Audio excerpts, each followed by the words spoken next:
excited to talk about this today, not only because I love kids, but because when I was a student, I felt like people didn't understand what I was going through in the classroom. So today we have educators for you guys. You know them in the communities out here in South Florida. We have Jefferson Noel. He's been on the show before. Our longtime Inside South Florida friend, FIU professor and author, and Daniela Jean, Florida Memorial Professor and North Miami Beach Commissioner. So guys, not only do you do amazing things, but you work with students, you work with youth. When we hear the words student and success, and either one of you can answer this, what comes to mind?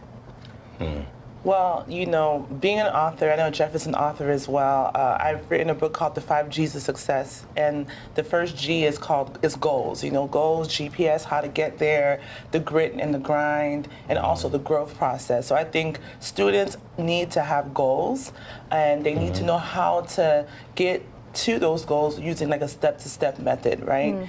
And that's like the GPS of success. So, and then the grind, the hard work, you know, the grit, not giving up when it gets hard, and the growth, helping them find their way to grow and to evolve, and knowing that social media is real, but you need to know how you're going to actually mirror those skills with soft skills as well. So how to talk, how to present, those things are so important as it relates to how we get success and how they also get prepped for success. I like that. Yeah. Soft skills are important. Deeply important.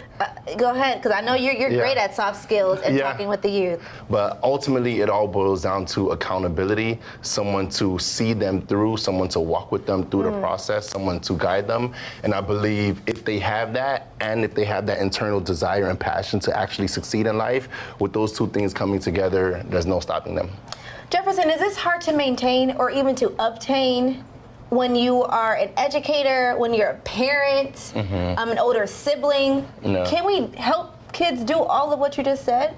Yes, we can, because there's support out there. Like a lot of support is being threatened by federal cuts and budget. People live really hard lives, and there's a lot of parents that's struggling. They don't know whether or not they should put gas in their car or they should buy more school supplies. And so parents are struggling, and so they have to be intentional about seeking support from organizations that are really out there doing great work. So if you guys did have a last tip for educators, I know we just started school, but to end the year strong, to continue to be strong with our students, what would be that tip? Well, here's the thing. You have to see students as individuals. You can't look at the entire classroom and treat everyone as if they think the same way, as if they learn the same way, and as if they have the same experience when they leave the classroom. You have to be intentional about seeing them as individuals, and when you treat them as individuals, when you know their first name and their last name, you are conscious of what they might be going through outside of the classroom and how that affects how they are in the classroom, then students will appreciate that and you'll see them succeed more. Yeah.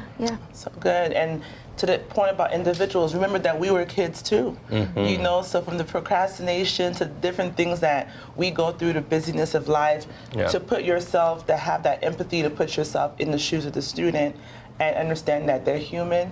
They go through stuff just like we go through stuff, and we've been through those hurdles once before, and show them grace, but also confirm that they're in the right place at the right time, and that we're going to get through this thing together. I was going to say that we're all in this together. We're all in this together. Guys, thank you so much for coming.